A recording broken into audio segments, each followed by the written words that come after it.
warubizi.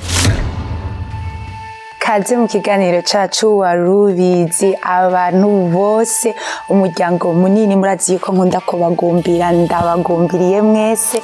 Nibaze yuko mumerewe neza aho muherereye, muguwe neza, nabo bitameze neza nukuri Imana ibagirire neza, ibasange mu byo murimo, ibahindurire ibihe. Rero nagira ndabaharamutse mwese. Ubushize ntitwabanye, nukuri ndashima Imana yuko umuryango time ya warubizi iriko iraguka. Ntabwo ari jeje nyene mba mpari, hariho n'abandi dukorana. Rero Imana ishimwe yuko haba hari abandi bashobora gukora.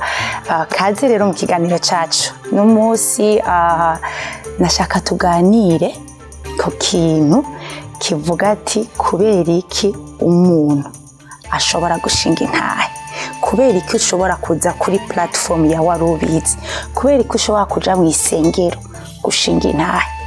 Rero sindi jenyene, ndafise umuntu dukorana warubizi, ni Madame Ornella, umuko-host wanje.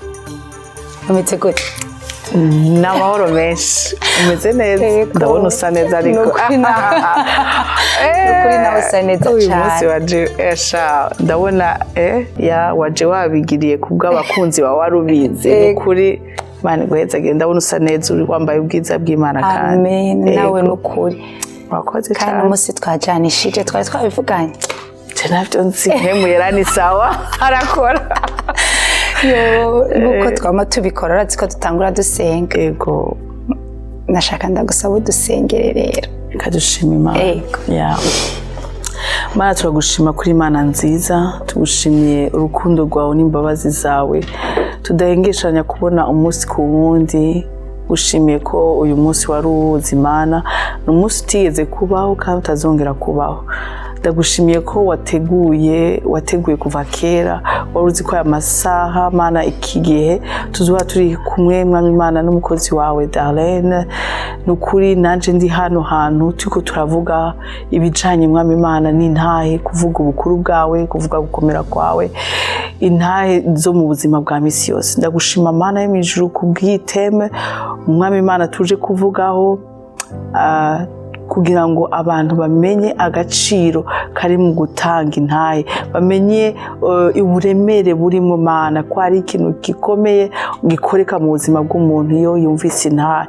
Ndagushima rero ubane natwe, ntaba ari twebwe, izina ryawe rikomeze guhabwa icubahiro. Abadukurikiranye bose ubagirire neza Mwami Imana, ubahe gukurikira neza, kandi Mwami Imana hagira ico batahanye kugira bamenye agaciro ko gutanga intahe. Uzobukoze Mwami Imana, izina ryawe rikomeze kubahwa, ni mu izina rya Yesu Kristo. Amen. Amen. Amen. Imana ishimwe. Amen. Nera n'umunsi nashaka tuganire. Nukuri tuganire iki ni kubera iki, mbega intahe ni iki, gushinga intahe mu ijambo ry'Imana ni iki. Nico kintu nashaka tuganire n'umunsi. Yego, karibu rero, ni open discussion. Yego.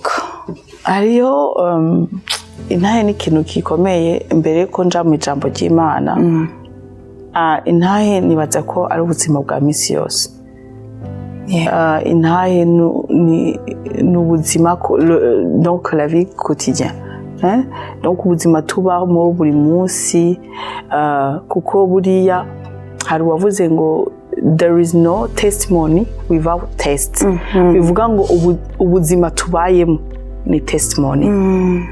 N'ibitabo, umuntu yo kwandika ibitabo, kuko buriya duhura n'ama challenges menshi mu buzima bwacu. Bivuga ngo intahe, tufise intahe buriya muri si yose. Rero intahe ni ikintu gikomeye, kuko ubuzima ushobora kuba uriko uracamo uyu munsi, ntabwo uwundi muntu ashobora kuba ariko arabicamo aho ico gihe canke azobicamo. Urumva, kuko ngo hari amamiliyari y'abantu ku isi. Urumva, bivuga ngo rero intahe buriya turazifise. Hari umuntu ushobora kuvuga ngo, ushobora kubaza ngo umbwira intahe yawe, ngushaka ngo ntayo mfise. Nayo ngira.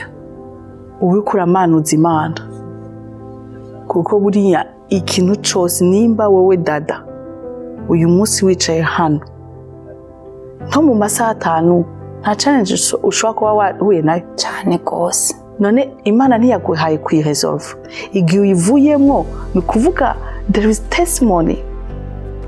uzi yuko nizi mpemu tuba turiko turahumeka ubu nyene hariho umuntu ashobora kuba ariko araturaba bamushiriye gusa telefone ku ruhande ariko araturaba afise bomboni kandi muri ibi bihugu dutuyemo hoho turabibona barazigendana iyo yonyene ni ntahe ikwiye kandi n'ijambo ry'Imana rikanabitubwira neza. Ndasabye dusomere iryo jambo vraiment. Ijambo riri muri Vyahishuwe Yohana ndavuga 12 umurongo wa 11 haravuga ngo nabo bamuneshejeje amaraso y'umwagazi w'intama n'ijambo ryo gushinga intahe kwabo ntibakunda amagara yabo ntibanka no gupfa.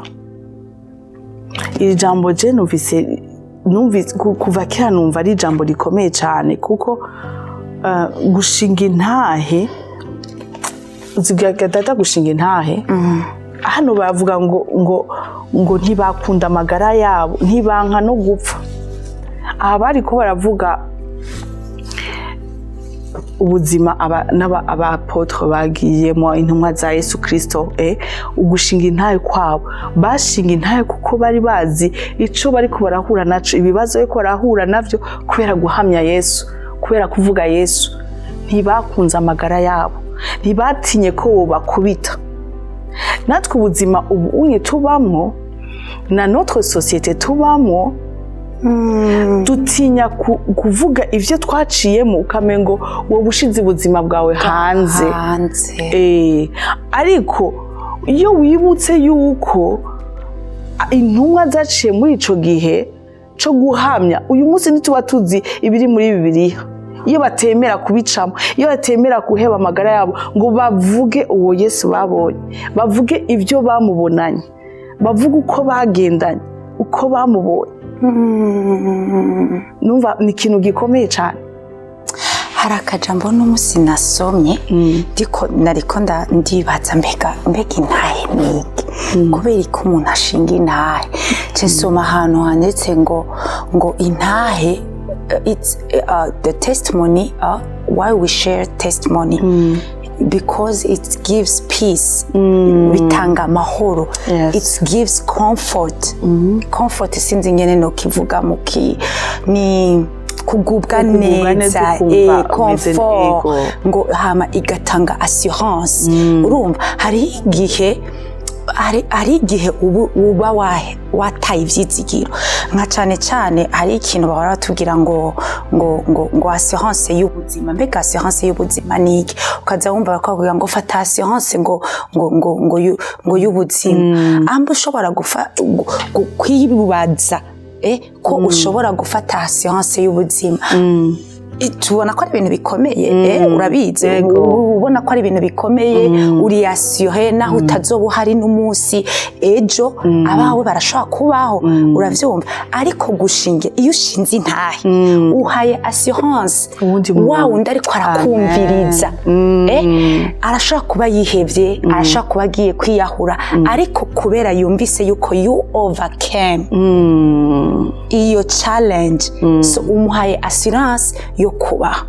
Hari intahe nibutse nibuka muri 2013 nari Bujumbura hama nariko ndaca nyene vraiment muri challenge zigoye ariko ndibuka yuko hageze nka 2014-2015 hari ikintu nasavye Imana ndanabwira Imana ndagusavye iki kintu ni wakinkorera nukuri nzogushingira intahe uravyumva. Ico gihe rero umutware wanje yari yaraje muri Amerika hama nkaguma mbwira Imana ndagusavye umpe visa ndagusavye umpe visa. Muri 2015 ndagenda muri ambassade baranyima visa 2015 barayinyima neza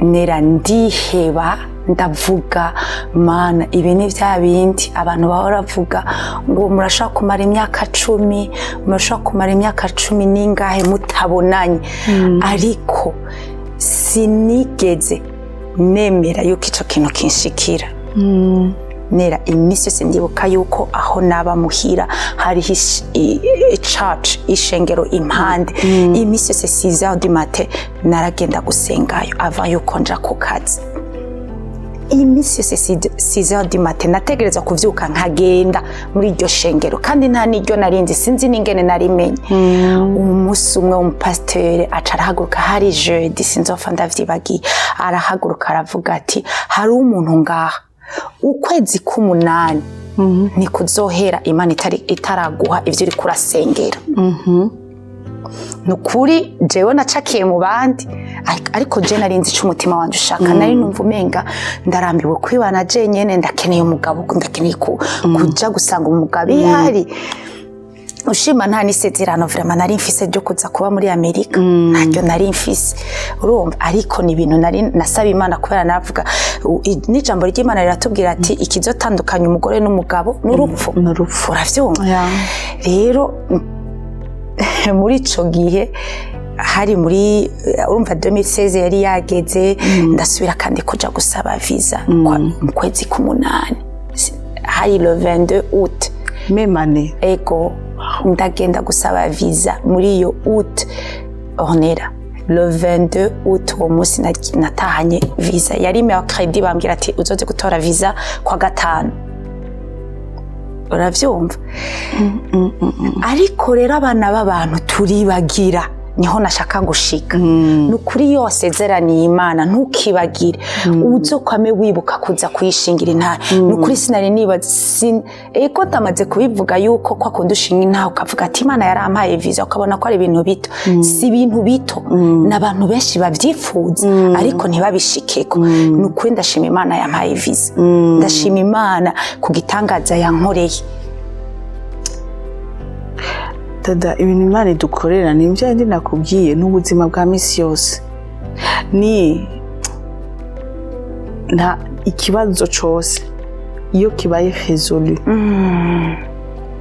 ni ukuvuga ngo hari intahe rero iri ubwoko bubiri intahe ishobora kuvuga ubwoko bwinshi maybe jewe ariko ubwonzi ni intahe ishobora kuboneka mu kumva wewe uri kurayivuga ubundi akumva gukomera kw'Imana ufite uko uravuga gukomera kw'Imana ikintu Imana yagukoreye ariko intahe ishobora no kubera ubundi nka experience ikamubera nka inspiration akavuga à travers iki kintu ndashaka kumenya uko mbana n'abantu ndashaka kumenya uko nkora business uravyumva intahe umuntu ayakira ni ukuvuga bishobora kumubera ubwoko bwinshi bishobora kumubera signification y'ibintu byinshi ariko mu bintu bigize intahe harimo kuvuga gukomera kw'Imana hariho no gutanga inspiration uko abantu bakwiye kuko nakubwiye n'ubuzima bwa misi yose hariho intahe ushobora kuvuga muri eglise hariho n'intahe ubwira mugenzi wawe gikari ntabwo ari intahe umuntu zose zivugwa niko ndabifata uriko uravuga intahe yawe ico kintu ni ikintu gikomeye Imana ni nziza nukuri Imana ikintu umuntu kandi ndashaka kuvuga tuzohore twiyubara ku kintu twatura ndibuka 2015 nakoze 2015 nasabye visa muri avril yo kuza hano muri Amerika baranyima batwimana turi kumwe n'umugabo twari tukira abajeni mariye tubaze igihe gito tukoze mariage twongera muri Novembre baratwima kabiri uzi ikintu nabwiye umugabo wanje nje sinzosubira gusaba visa nibo bazondondera wacizeho ibintu nibo bazondondera aranda baratwega ariko gomara ariko ushira by'ukuri nte ni kubera ni rimwe baranyankiye bwa kabiri n'ukuri sishobora kwemera gukorwa n'isoni ngo nongere kandi nze gusaba uzi yuko yambwiye ngo ashaka kongera ubwa gatatu aje bagaca bayimuha jewe nasigaye mu mandazi ego hari ego none hashigeze ino Imana ikacimuha impapuro mu buryo bwihuse none wumva atari bo bandondeye baca bakurondera none si bo baduhaye muze ati umunsi n'uri no interview je nagiye kugira bagire confirmation gusa je naje nibo bandondeye si je nigeze ngira bivuga ngo ariko ni ikintu wowe warabonye uvuga ati reka nanje ngire kwizera kubera nabonye uwundi muntu agira kwizera akatura ndavuga nanje reka nature nico kintu canjemo kubera iki wabonye kwizera burya testimony irahagarara no kwizera n'ukuntu wewe wagize kwizera ukagira mbega sinzwe novuga kwizera kurakura cyane bijanye mu bya bindi kugira ngo ubone gukomera kw'Imana hariho ahantu uca kavuga ko hariyo iyi testimony irimo kwizera kwinshi canke irimwo guhamya uko Imana yabigenjeje malgré ko nari mi faiblesse kuko turabana b'abantu turabana b'abantu ikindi nibutse uko mwene sinkunze kubivuga cyane gose ariko abantu tuzinanye barabizi nigeze kugwaza umwana urumva umwana aragwara dada ikintu cankomeje kwari kumva intahe z'abandi ba mama bakoje abana mbega bifata gute basenga gute ndahagarara gute kandi kugwaza umwana umugabo adahari umwana akagwara amezi 8 bakabura ico agwaye ngira n'abadukurikiye ushobora kuba uri no muri iyo situation ukagwaza umwana bakabura barinze kumukora MRI uwo munsi batora ikibazo agwaye barambye ati ntumuvana ngaho umuvanye ngaho udusinyire agize icaba ni kuri wewe si twebwe ivyo bitaro aba oblige kwinjira muri salle d'opération uwo munsi nyene nahagaze kumva intahe gusengerwa nakomeje gusenga no kwibuka ko Imana yacu nyamana nama numva ibikorera abandi nawe kuri we shobora gukora yes nta kindi cankomeje dada intahe y'umuntu ushobora kuba wowe kwibagira n'amajambo y'Imana iri muri Bible ushima kubera situation urimo wahangayitse nk'umwana w'umuntu ariko wibuka ico Imana yakoreye mugenzi wawe yes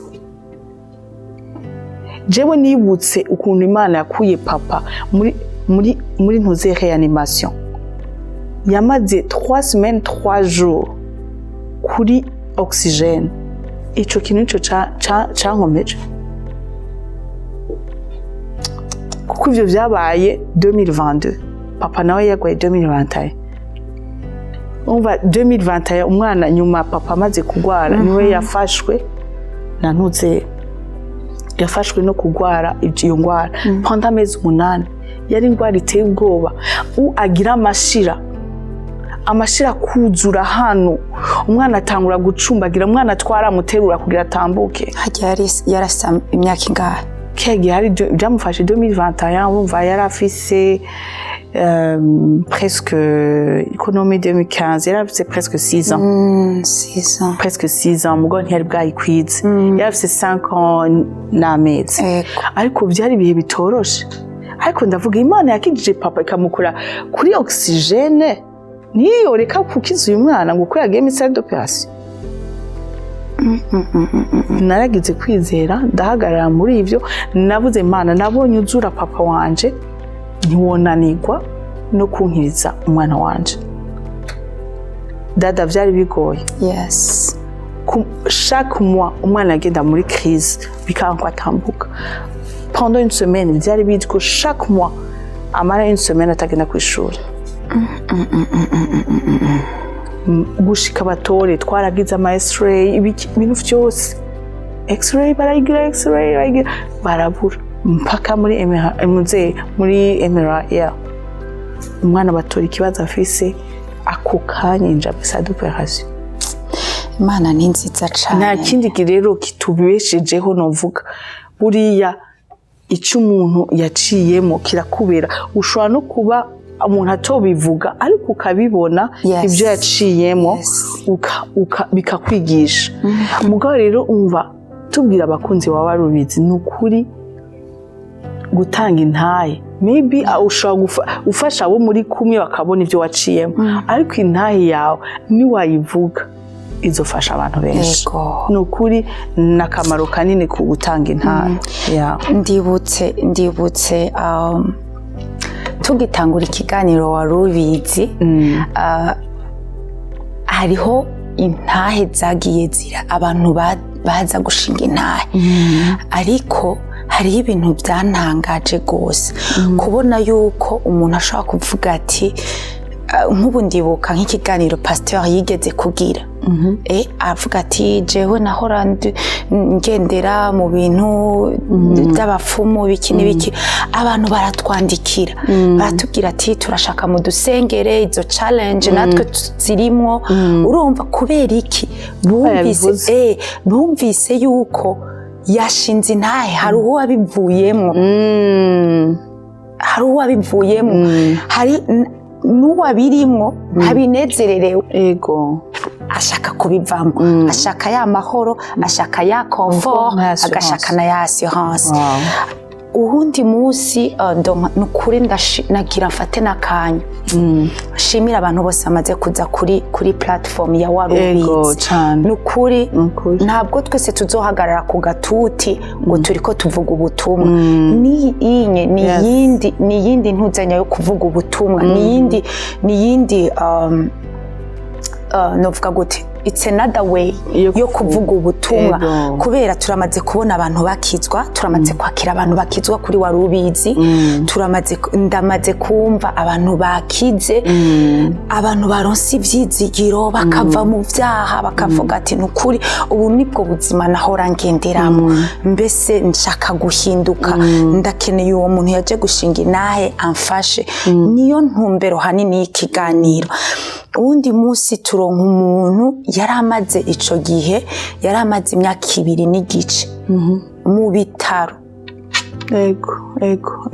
Nukuri iyo ntahe yoyo narumvise yuko ndavuga mana n'umuntu adatambuka n'ubu unye ndazi ko azoraba kino kiganiro araba warubizi cyane nukuri ahari n'umugenzi wanje ndamuramukije kandi Imana ibandanye imugirira neza imukiza ahari yaramaze imyaka 2 n'igice.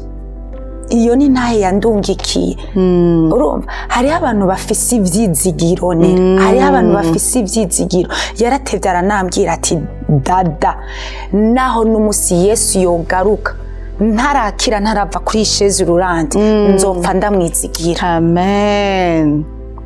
Amaze imyaka 3 muri hôpital militaire ubu unye Novembre niho yakwije imyaka 3 urumva yagize accident. Nukuri hari ndashima Imana yuko hariho abantu bari ready yo kuvuga ubuzima bwabo kugira abandi bantu bakire nukuri Imana ibahezagire ingo zimaze gusubirana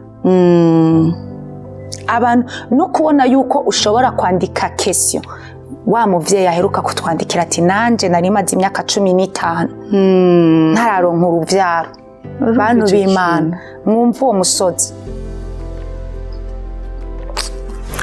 Ni ikintu gikomeye cyane kuko urimvira n'ama challenges yagiye arahura mu myaka 15 ni ikintu kirenze ubwenge en fait we niwe yumva uburemere ariko nka twebwe turi hanze dushaka kwibaza nk'ibibazo byinshi yavyifashemo gute ni igiki camukomeje.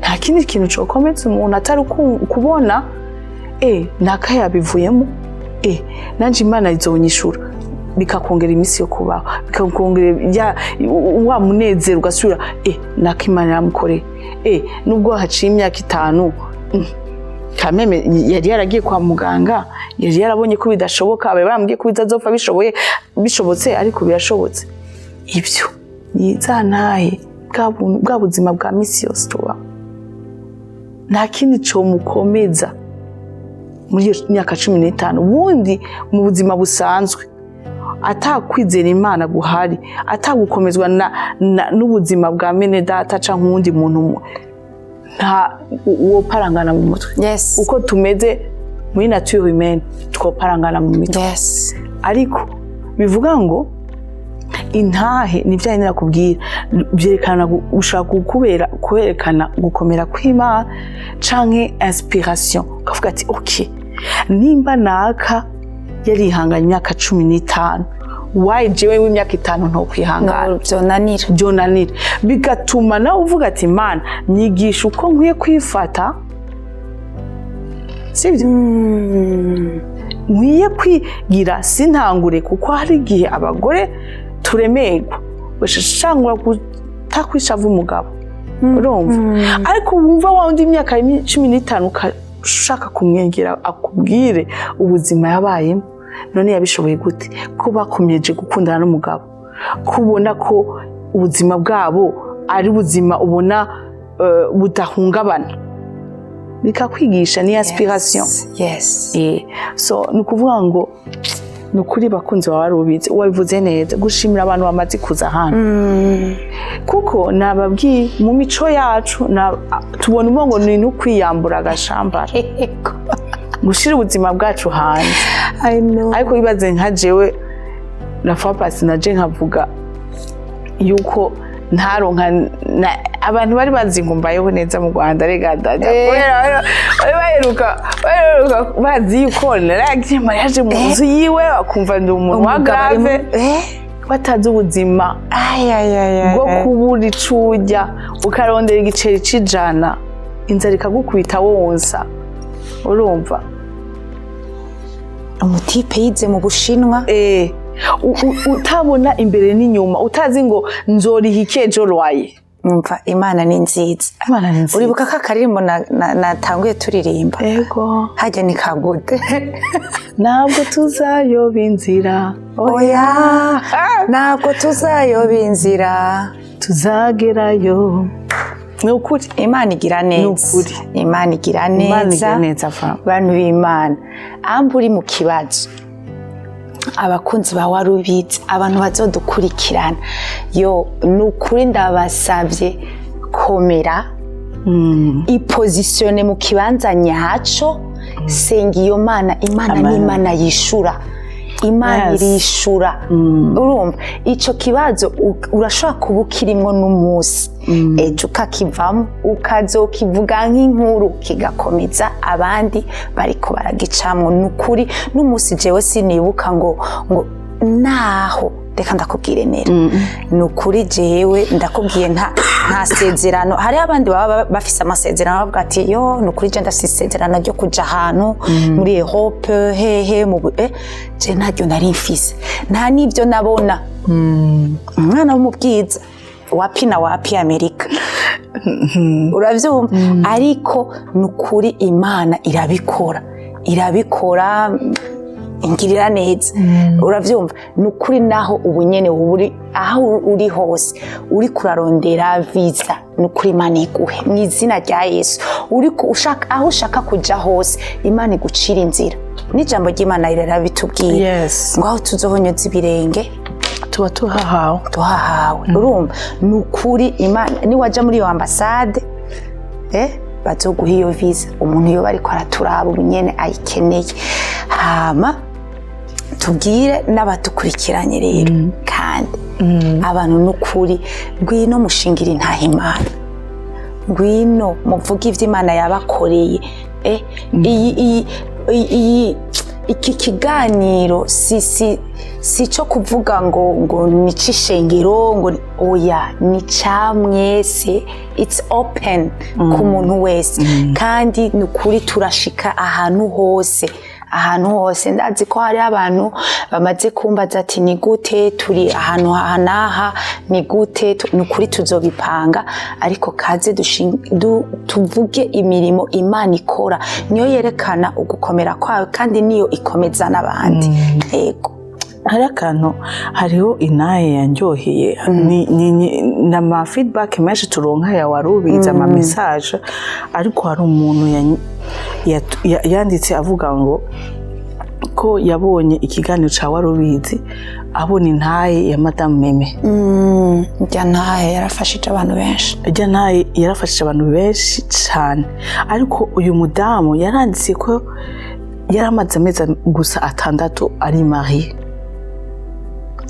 urumva atangura kubona yuko mu rugo bitagenda kumva yuko umenga umugabo kandi afite umugabo w'umwana mwiza ibintu byose bimeze neza umugabo akumva urukundo kuri we rwatangiye guhera agatangwa kumuta kwishavu ukuntu urumva umugabo akabona sinzi ko noyisoma ariko ni message iri kuko iki kiganiro kugira ngo gifashe ngo gifasha abantu batandukanye imiryango abakiri bato ibintu bitandukanye abantu batandukanye mu buzima nyene yaba abana bariko barabyiruka les jeunes twarumvise naye wa muhungu mwiza w'Edgar yes nk'abana bo muri Amerika irabafasha cyane kuko iyo challenge yavuye nayo ihura n'abavyeyi benshi bafite abana bameze kuriya ariko reka munyemere nsome iyi message yarandyoheye cyane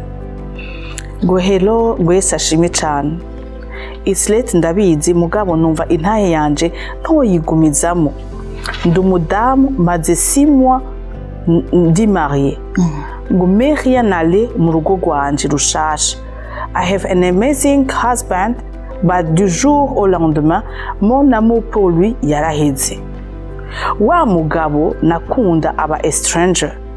Kumubwira ko ndamukunda biba challenge. Ahubwo chaque jour je voyais ses défauts ku buryo à chaque matin yanyandikira comme tutari kumwe nkumva son message iranyenerve. Alors que lui il me parlait avec amour et bienveillance. Aheze un mois à chaque fois dupfuye akantu ndamubwira divorce yibaje ko ari bimwe by'ishavu mugabo I feel it really ready to yuko divorce and uyu mwaka mushasha uratangura j'ai pris des résolutions ndavuga nti fuko negera Imana nkuko Bible ibivuga muri Psalm 37 umurongo wa 4 ngo nari maze 5 jours ndi mu gitanda sans parler ntafise n'inguvu zo guteka. Il y a 2 jours, j'ai découvert votre émission. C'était la première fois numva ije émission il y a 2 heures nkayimara kuri YouTube urumva. J'étais choquée et je suis tombée sur l'émission ya Madame Emerine. My God, sinanzi ko nokirira kuri YouTube. Muga cette femme vient de sauver mon mariage et ma vie. Kuko navuga nti ninahukana igikurukira n'ukwiyahura. Fire in the name of Jesus. Imana ibahezagire cyane sinzi ko no bashimira Madame Emerine Yesu aguhezagire abandanya hezagira urugo rwawe ubandanya ufasha n'abandi benshi ukiza ingo nyinshi nkuko you just save mine. Thank you and have a blessed Sunday.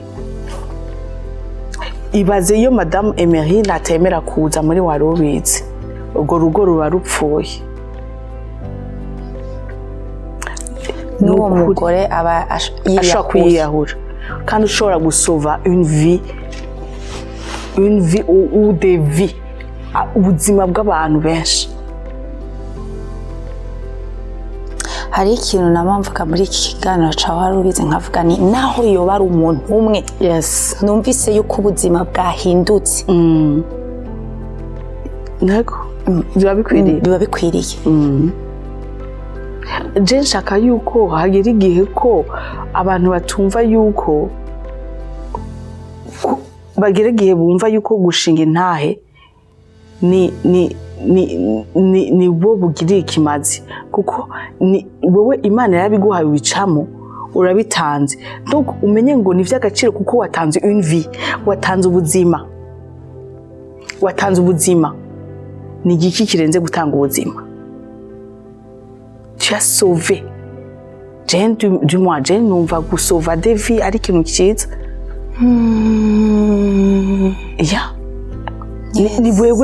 ni wewe Imana izohemba uburyo izoguhemba niyibizi kumbure kuri wewe kubazo gukomoka ko urumva ntuzi ibintu ushobora no kubwira uwo muntu ntakuzi ntumuzi ariko one day akazogira ntineza abana bawe. Hari ibintu twe tubamo kubera abavyeyi ngo batunze abantu ngo iwawe ruguru ukabona umuntu akwakugirira neza ukavuga ati ibi ni biki kubera iki abavyeyi bawe. So rero nibaza yuko natwe nko gutanga intahe nukuri nta kindi tugamije no kugira ngo ubuzima bw'abantu buhinduke. Yes. Nashaka turangitse ikiganiro dusengera aba bantu numva umenga twosengera aba bantu bari mu ngorane abantu bitameze neza abantu bagwaye kuko ndamaze kubona kenshi iyo intahe isohotse abantu bandika ati nanje ico ndiko ndagicamo ndasabye mu nsengere nukuri nashaka dufate kano kanya tubasengere hama twongere dufate n'umwanya twatuza abantu bashaka kwakira umwami Yesu. Yego rero karibu dusenge. Yego. Thank you Jesus. Mana ndagushimiye ku kiganiro waduhaye. Mana mu izina rya Yesu Kristo turaje imbere yawe tuzanye abantu bose Mana byo bitameze neza mu buzima bwabo mu mibiri yabo Mana mu izina rya Yesu Kristo turatuye Mana watubwiye yuko Mana gushinga intahe ngo bamuneshejeje gushinga intahe nukuri Mana ndakwinginza abo bantu bitameze neza ubaha intahe mu buzima bwabo arabagwaye mu izina rya Yesu Kristo. Ijambo ryawe riravuga ngo mu mishagu yawe twarakiza ingwara zose mu izina rya Yesu Kristo turatuye gukira mu buzima bwabo. Turasengeye abantu bagwaye ama depression, turasengeye abantu bagwaye imitima, abantu bagwaye imitwe ama migraine in the name of Jesus Christ. Turatuye gukira mu buzima bwabo mu izina rya Yesu Kristo. Ubahora ababoshwe Mana mu izina rya Yesu Kristo. Abo bantu bose bari mu ngeso mbi bashaka yuko bahinduka babirimo batabikunda ariko byananiye guheba mu izina rya Yesu Kristo. Mwami ndakwinginze ubaremera ubuhamya bukwiriye mu izina rya Yesu Kristo. Mwami ndakwinginze Mana ukize ubohore Mana ubuzima butameze neza muri uno mwanya muhindurire Mana. Twarakubonye uri Imana igira neza, uri Imana igira neza, uri Imana uhindura ibihe, uri Imana ukiza Mwami nukuri ndasenze uhindurira abantu ibihe abo byo bitameze neza muri uno mwanya. Uwo wese ari imbere yawe agusenga nukuri Mana bishure bivanye Mana n'ubugombe bwawe bukwiriye Mana mu izina rya Yesu Kristo. Turagushimiye kukugira neza, turagushimiye ku ntawe ugiye kurema, turagushima ku ngwara ukijije, turagushima Mwami, turagushima ku miryango ukinguye Mwami, turagushima ko intahe zigiye kuza ari intahe Mana zivuga gukomera kwawe, ari intahe zivuga kugira neza kwawe. Turagushima Mana kuri Imana udukunda kandi utwitwararitse. Icubahiro nici wawe Yesu, habwa icubahiro Mana. Amen. Ku bantu bashaka kwakira umwami Yesu urashaka kuba wumva ubuzima bukunaniye ukumva uriko dukurikirana ukumva ubuzima busigaye bubishe ukumva Kristo ari kure yawe nimba warigeze kumumenya canke utaramumenya ukumva basi ni iki compa gukira compa guhembuka. Nta wundi atanga amahoro, nta wundi ahembura, nta wundi atransforma ubuzima ni Yesu wenyene. Niyo mpamvu ndakubwira ngo inyishu zose wifuza muri ubu buzima ziri muri uwo Yesu Kristo. Nta wundi ni Yesu Kristo yabambwe ku musaraba agapfa akazuka ubu ngo yicaye ahantu ho mu ijuru ariko aradutegurira amazu ngo niyagaruka ngo tuzosa nawe. Ntabwo wosa nawe ukiri muri ubwo buzima kugira ngo azogaruke gutora, azoza gutorera abamwezeye, abamwakiriye. Ijambo ry'Imana riravuga ngo mu Baroma 19 ngo abamwakiriye ngo celui qui, reka ndahasome, Romain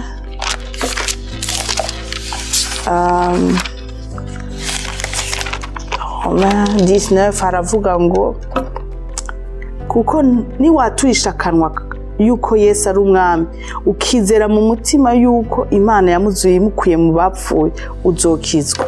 Nta yindi formule hari mu gukizwa, no kwaturisha akanwa kawe. Kandi ijambo ry'Imana rikongera rikambwira ngo bamwakiriye bose ngo yabahaye ububasha bwo gucika abana b'Imana. Nta kindi no kwipfuriza atari ukwakira uwo mwami Yesu.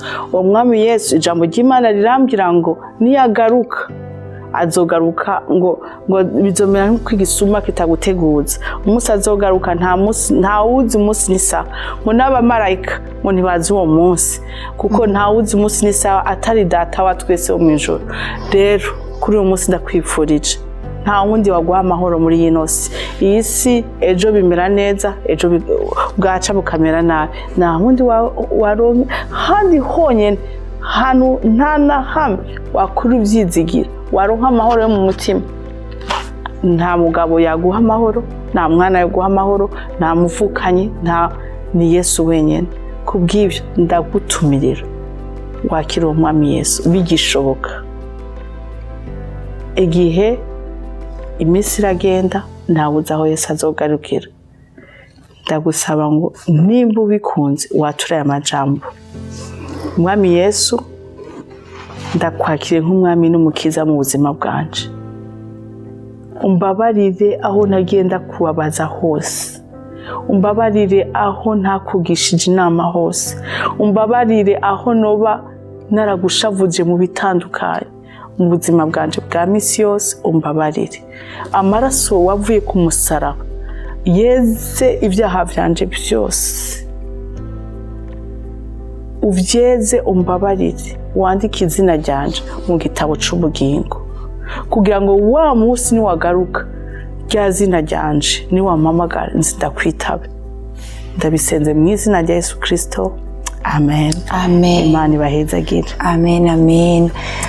Turasavye abazokwakira umwami Yesu batwandikire mu makommentaire, batwandikire muri kuri telefone ya Warubizi iraca ngaha hasi. Nukuri n'abantu bamaze guterereza amasengesho nk'izi ntahe tubona abantu babandanye batubwire ngene ubuzima bwabo bumeze. Mrs G yatushingiye ino ntahe atubwire ingene ubu bimeze, ubu unyameze gute, mbega yarakize. Nukuri tworyoherwa twumvise aho Imana igejeje ikora, kubera biri mu bintu dusengera. Hama abashaka gushinga intahe n'ukuri turabasavye mutwandikire kuri nimero ya Warubizi mu makommentaire, tuzobarondera. Abamaze kutwandikira hari abantu bandika bavuga ngo barashaka kuvugana na Darlene, n'ukuri nzobarondera. Kandi n'abari muri Phoenix kumbure tutazi, yes, batari muri CLC bashobora kuba bari mu yandi ma churches, n'ukuri bafite intahe zitandukanye. Imana abo yakijije amakanser, kanser irakira. Hari intahe zitandukanye, ukuntu yagiye ikibakiriza nk'abana, autism irakira. Oh yes, Imana irakiza. Oh yes, hari abantu bafite izo ntahe ntibazijyamana, baze babwira abandi kugira baremesha abari kure hirya no hino. Hari umuntu ashobora kuba yifumbereje adashobora no gusohoka, uzi yuko ganera kubera afite umwana wa autism. Yes, kandi akemera ko birangiye mu izina rya Yesu, ntukavyemere. Nukuri wongera ivyizigiro. Yes, nukuri baze bavuge gukomera kw'Imana. Yes, yes, nukuri.